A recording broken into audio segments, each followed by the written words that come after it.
नमस्कार, स्वागत है आपका आज के कार्यक्रम में। मैं हूँ पूर्णिमा शर्मा और आज हम चर्चा करेंगे कि जो उत्तराखंड में सैलाब आया, उसकी वजह क्या थी? अ, हुआ क्या था ऋषिगंगा के अपर रीचेस पर? वैज्ञानिक जब वहां पहुंचे तो उन्होंने क्या देखा? कौन से उन्होंने तथ्य इकट्ठे किए? किस तरह से टूटे हुए बर्फ के टुकड़ों को समेटा? किस तरह से जो उनकी जांच है वो आगे बढ़ी? अ, किस तरह से वहाँ जो रॉक गिरा था उसे उसे समेटा, उसके सैंपल लिए या हेलीकॉप्टर से किस तरह का सर्वे किया, वैज्ञानिकों की जो टीम गई गई थी वो किस तरह से और क्या उत्तराखंड में एक और इसी तरह का सैलाब आ सकता है? क्या देखा वैज्ञानिकों ने? क्या एक और झील इस तरह की बन चुकी है जो वहाँ के लोगों के लिए, उत्तराखंड के लिए, ऋषिगंगा के अपर रीचेस पे क्या इस तरह की एक लेक बन चुकी है जो एक बार फिर तबाही ला सकती है? और क्या रिस्क मिटिगेशन की जब वैज्ञानिक बात करते हैं कि अगर इस तरह के जो ग्लेशियर लेक्स हैं या ग्लेशियर्स हैं, उनको अगर स्टडी किया जाए, उनकी मॉनिटरिंग की जाए, तो इस तरह की आपदाओं से क्या, इस तरह की ट्रेजेडी से बचा जा सकता है? इस पर बातचीत करने के लिए हमारे हमारे साथ मौजूद हैं डॉक्टर कला चंद्रानी, हमारे साथ जुड़े हैं देहरादून से, Wadia institute of Himalayan geology में आप डायरेक्टर हैं। बहुत-बहुत स्वागत है डॉक्टर कला चंद्रानी आपका हमारे कार्यक्रम में। नमस्कार, नमस्कार। जी, तो डॉक्टर साइंस सबसे पहले मैं आपसे यही समझना चाहूँगी वैज्ञानिकों ने हेलीकॉप्टर सर्वे किया, फ़ोटोग्राफ्स ली वहाँ की, जहाँ से ये ट्रिगर हुआ था पूरा ट्रेजेडी, ये आपदा, ये डिज़ास्टर। उन्होंने वहाँ क्या देखा? क्या पूरा प्रोसेस रहा सैंपल कलेक्ट करने का? कहाँ पहुँची सबसे पहले वैज्ञानिकों की टीम? और किस तरह से उन्होंने इस पूरा एरियल सर्वे किया और जो फैक्ट्स हैं, जो तथ्य हैं, जो इकट्ठे किए? Thank you, Purnima, for giving me an opportunity to share whatever scientifically we have observed with you and your team. Sorry for this. Actually, when 7th February, this flash flood in Rishi Ganga catchment area took place, there are some opinions that might have due to glacial lake outburst or glacial outburst. Since long, scientists at Wadia Institute have been pursuing research on glaciology, different aspects of glaciers they study, and they analyze the sample. They come to some conclusions, whatever has been happening on the glaciers from the climate change point of view, from other aspects, just like burning of the agricultural residue, black carbon, etc. So to understand the main causes of this flash flood in Rishi Ganga, a 5-member team from Wadia Institute were sent to the field. And when we talk about glaciological field, it doesn't mean at one spot, because this study has to be carried out over a larger area, and in the winter, wherever possible, our scientists have gone for the field observations, and wherever not possible, they have made some helicopter survey and got good photography from the ground-based observation and from the heliborne photography image. Whatever they have concluded to understand causes of this flash flood, now people have collected sample, they have come back, they have reported. So we have understood the actual cause of this flash flood.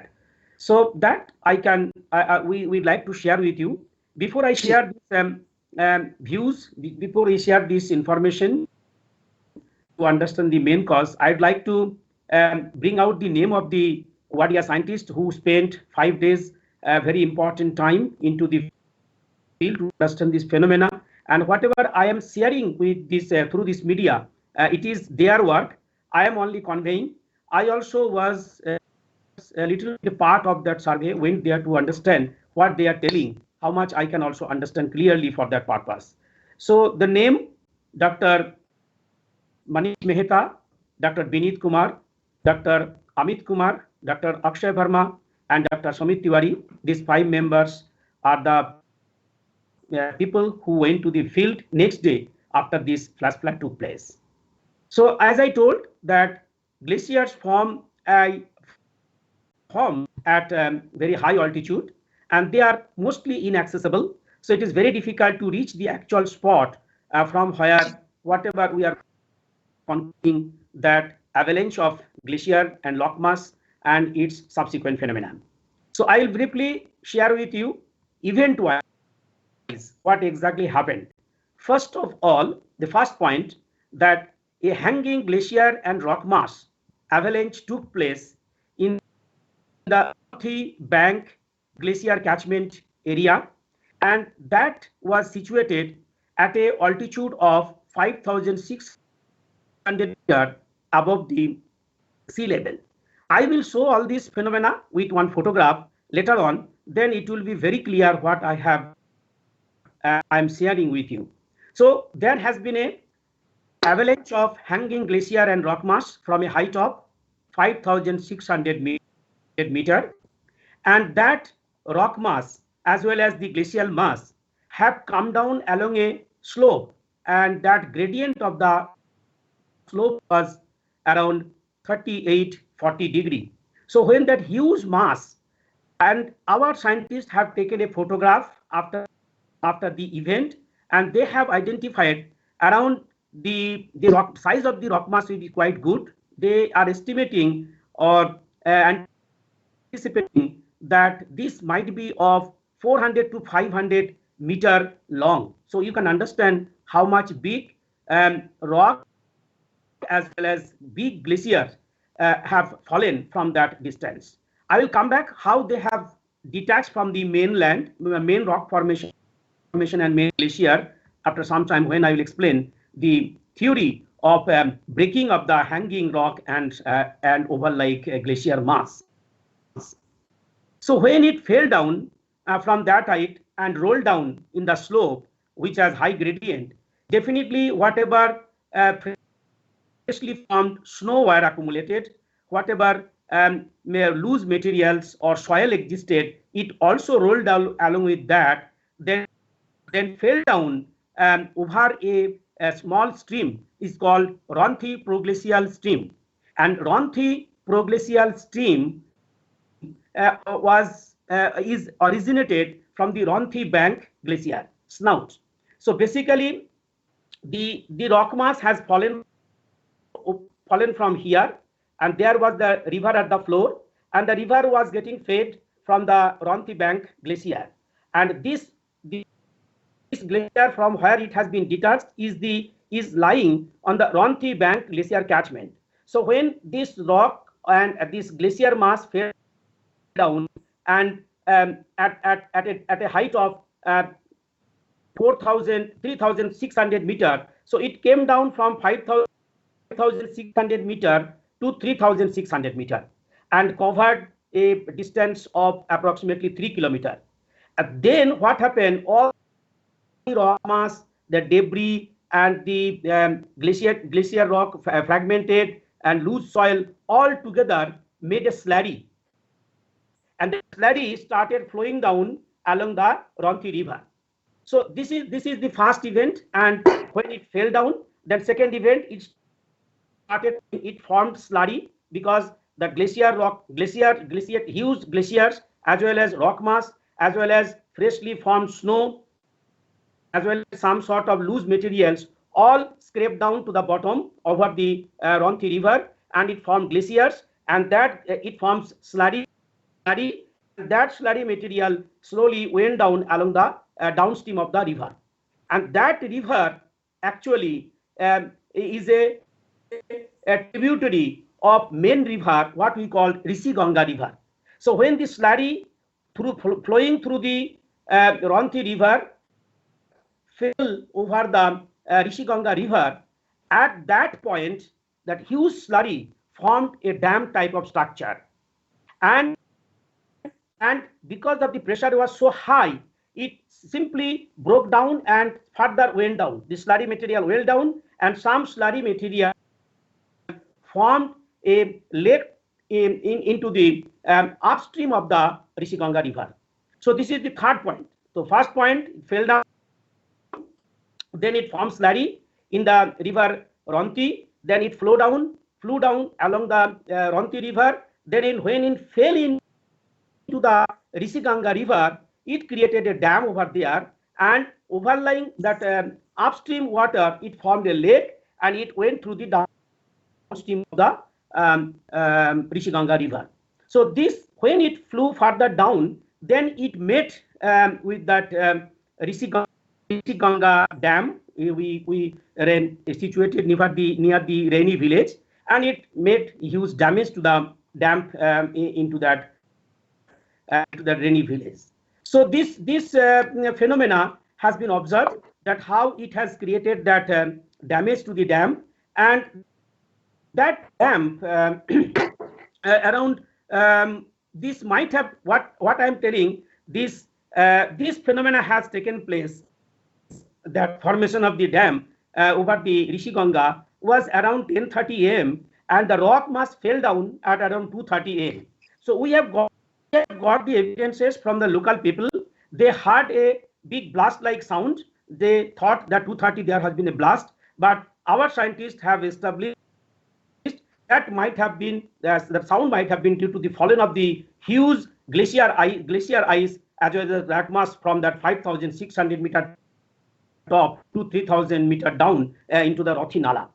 Then when it broke that dam into, when it made some sort of damage into the Rishi-Ganga power project, that further went down, and it also carried lot of wood debris, a lot of other sediment as well as water together, and created a huge force, and that force went further down and made to the another river called Dhali Ganga. And in over the Dhali Ganga, when this huge slurry mass and water fell down, it created so huge impact. The water into the Dhali Ganga receded back.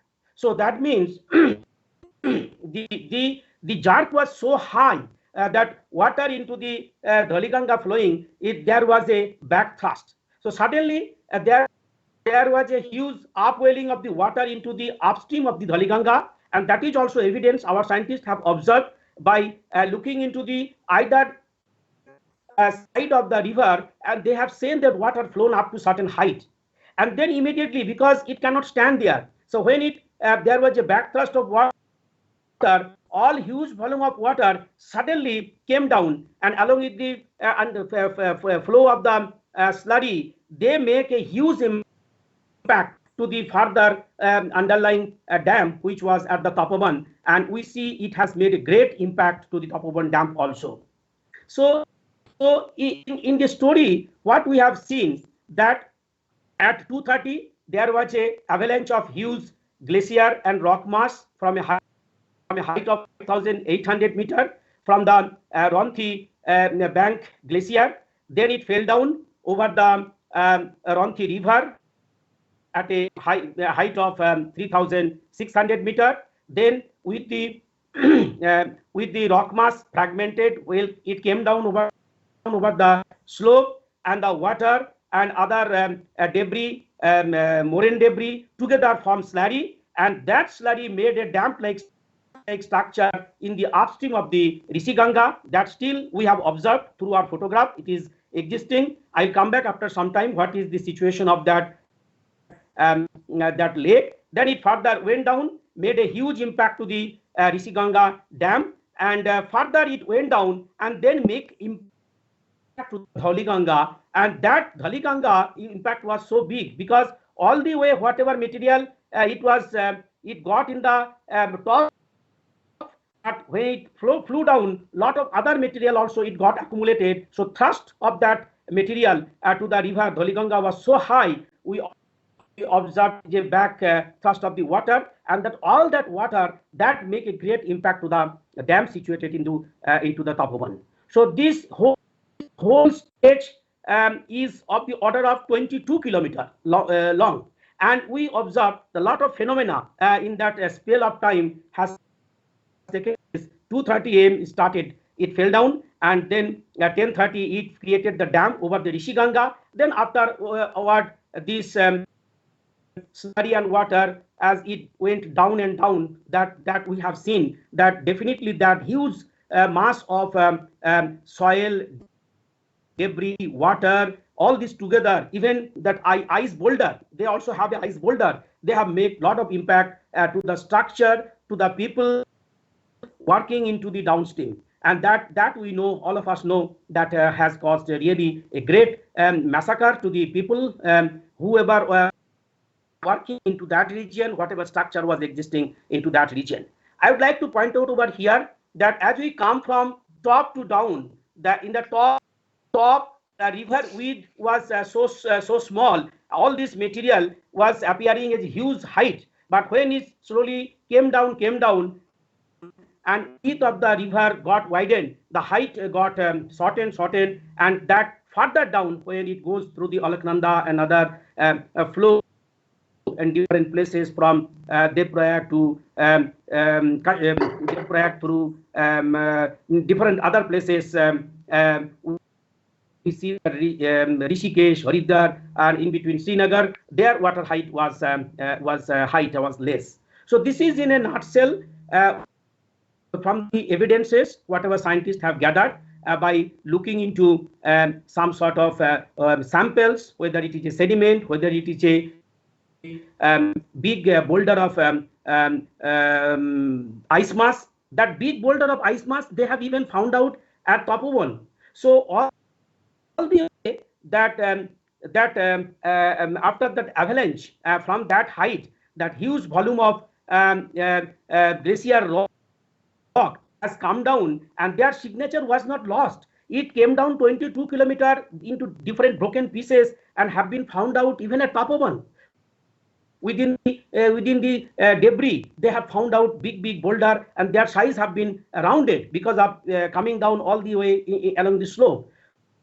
So this shows definitely and concrete proof that there have been avalanche of the glacier, and number one. Number two, in between, it has created a dam-like structure over the Rishikesh river, and then further it has accumulated so much sediment, wood debris, and water and other material on the way, and even newly formed snow. All together, as it went down and down, it created huge thrust, and the thrust was so high over the Dhaulaganga, it has created the backthrusted, and that huge volume of water suddenly created a impact to the dam in the Tapovan.